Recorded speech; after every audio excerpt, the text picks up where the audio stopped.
Have you ever wondered how some people can make AI clips that are 10 minutes long and still look amazing? Well, that's because they're using one of these 3 transition styles every professional editor knows about. So in this video, I'm going to show you exactly what these are. I'm going to reveal why they work so well, how to know when to use each one, and the easiest way to implement them in just a couple of minutes, even if you are not a real editor. Alright, so to apply these transitions, we first need some AI shots to work with. So let's start by creating all the assets for the video, which in my case is going to be a travel vlog through Tokyo. For this, I'm going to be using Higgsfield because it gives me all the image and video tools that I need in one place. But more importantly than that, it has one essential AI feature I'll be using for the second transition. So if you want to follow along, go sign up to Higgsfield using the link in the description below. Now, once we are inside, the first thing we want to create is the character. So I'll go ahead and select the image section and then click Create Image. This is the interface, and the first thing you want to do is change the image model. In this case, I'm going with Nano Banana Pro because it does a better job than GPT Image 2 at keeping the same face, outfit, and character details consistent, especially when you generate multiple poses from one reference image. Then I'll set the resolution to 4K, go with 16:9 for the aspect ratio, and click this plus button to add a reference image. Now, because I want to create a character that looks exactly like me, I'm going to be using this character sheet, which I made a couple of videos ago. So if you want to do the same, I recommend making one for yourself, but if not, you can also get amazing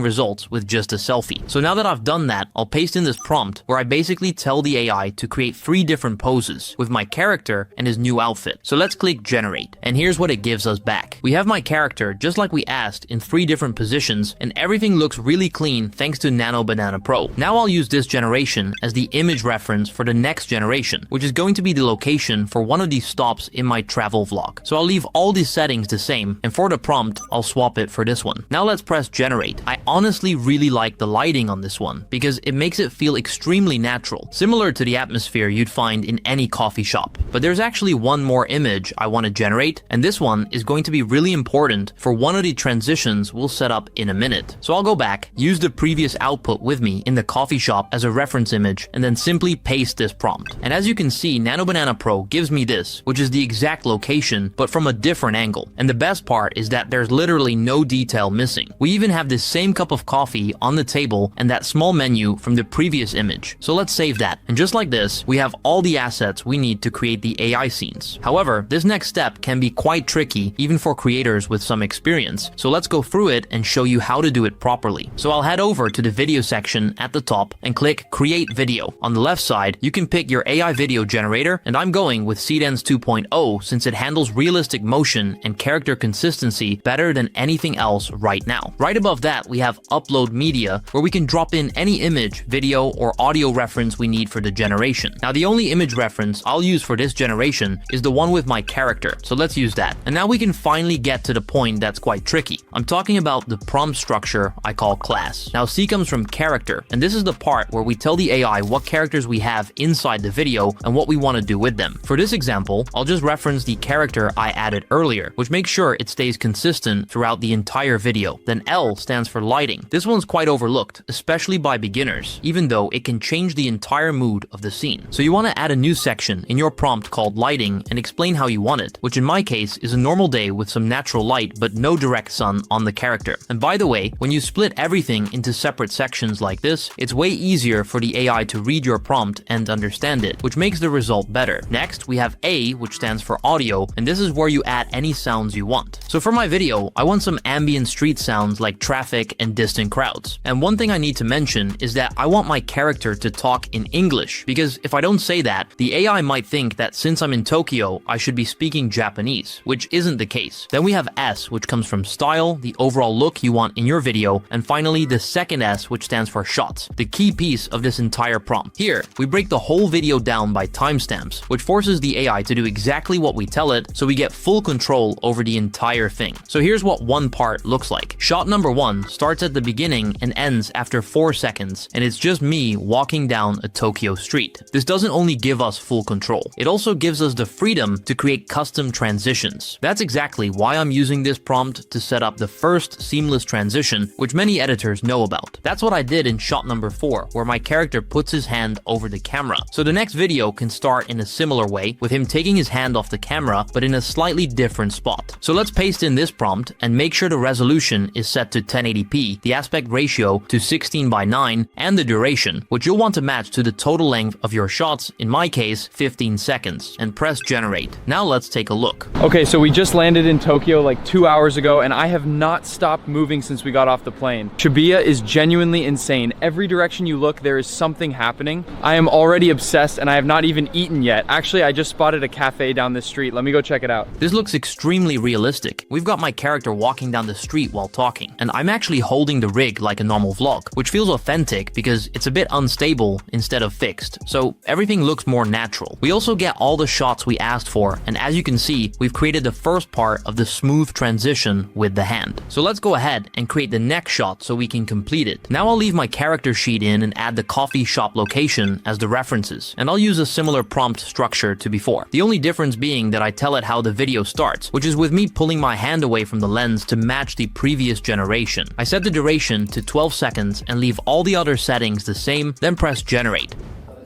Found this place down a tiny side street, almost walked straight past it. The coffee is genuinely one of the best I have had on this trip. But the vibe in here honestly got me. As you can see, the second video starts exactly as we asked, with my character taking his palm off the camera lens, but now he's in a coffee shop. And this is one of those transitions that's really easy and straightforward to make. In the final edit, we'll just connect these two clips together, and there's literally nothing more you need to do. Again, the quality is super good thanks to Seedance. The only thing I want to point out is that British accent in the voice, which doesn't really sound like me at all. So let's get to the second type of smooth transition you can use, and that's with a B-roll. I don't know if you noticed, but this shot ended in the middle of a sentence, and I did that on purpose because that's where I want to add a B-roll, so that's why it's a hard cut. So let me use this prompt with the same settings as before to create the other part of this scene that will play after the B-roll. One of those places that feels completely removed from everything outside. Nobody is rushing, nobody is loud. Every coffee shop in Tokyo has this. They just know how to make a space feel like somewhere. And now, for the fourth shot in my travel vlog through Tokyo, I want to be in a subway. So let's create a video for that, and in a second, I'll show you one of the coolest AI features inside Higgsfield, the one that lets you create a really smooth transition in just a few clicks. But for now, let's make the subway scene. I'll use the same class framework and leave the settings the same, then press generate. And here's what it gives us back. On the subway now, I always mess up the name of this stop, honestly.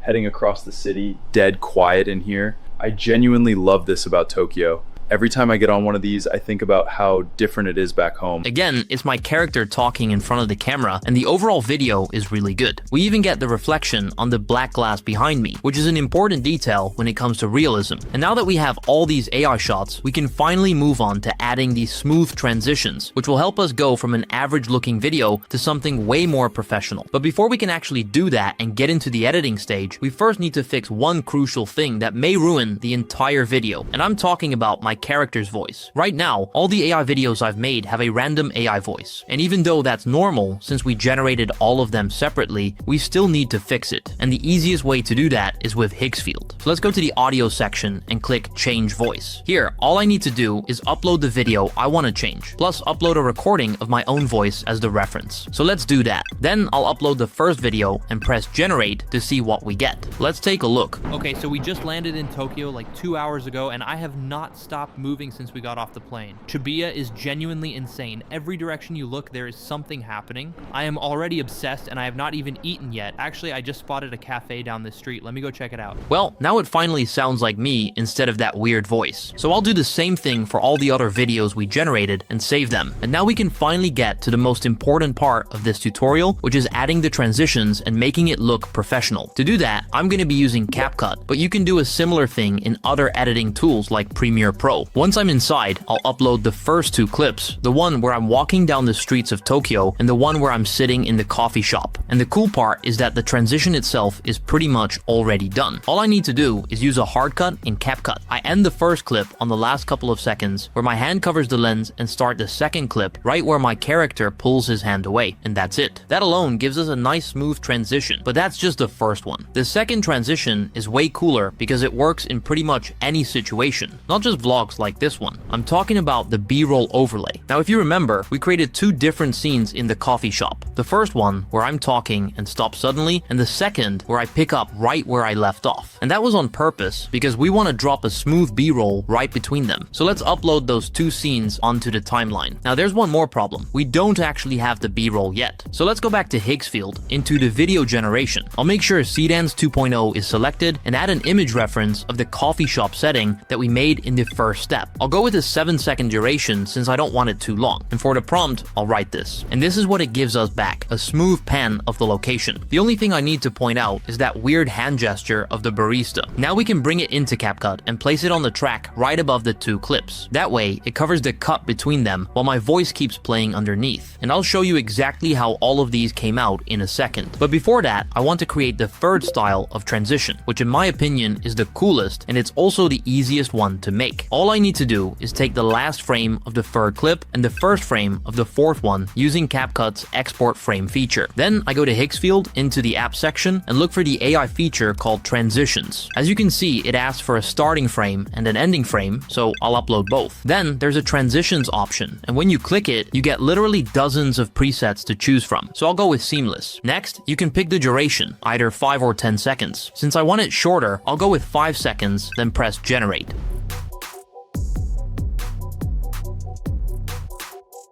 This is still a bit long for the transition, so I'll bring it into CapCut. Go to speed, then switch to a custom curve and pull it by hand until it gives you that exact feeling. The one thing that matters here is the curve. You want it to ease in at the start and ease out at the end, so it builds up and settles smoothly instead of feeling mechanical. I'll also drop a slight zoom over the transition to blend it even more. Then I lay a music track underneath the whole thing and add some sound design around the transitions. And now let me actually export it and show you how every one of those transitions came out. Okay, so we just landed in Tokyo like 2 hours ago, and I have not stopped moving since we got off the plane. Shibuya is genuinely insane. Every direction you look, there is something happening. I am already obsessed, and I have not even eaten yet. Actually, I just spotted a cafe down this street. Let me go check it out. Found this place down a tiny side street, almost walked straight past it. The coffee is genuinely one of the best I have had on this trip. But the vibe in here, one of those places that feels completely removed from everything outside. Nobody is rushing, nobody is loud. Every coffee shop in Tokyo has this. They just know how to make a space feel like somewhere. On the subway now, I always mess up the name of this stop, honestly.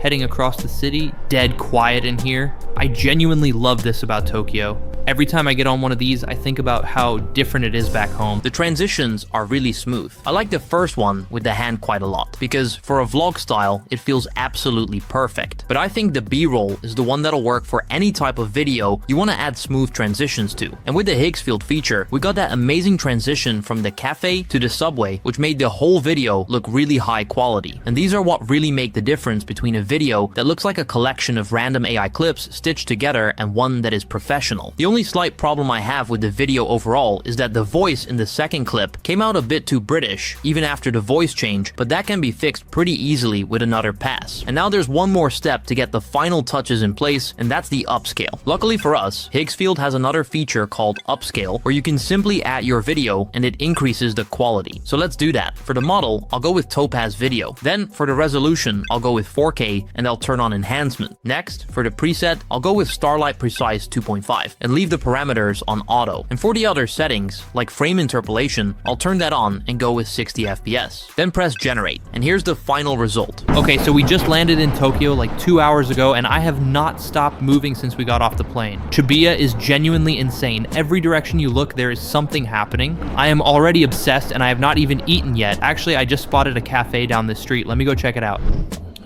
Found this place down a tiny side street, almost walked straight past it. The coffee is genuinely one of the best I have had on this trip. But the vibe in here, one of those places that feels completely removed from everything outside. Nobody is rushing, nobody is loud. Every coffee shop in Tokyo has this. They just know how to make a space feel like somewhere. On the subway now, I always mess up the name of this stop, honestly.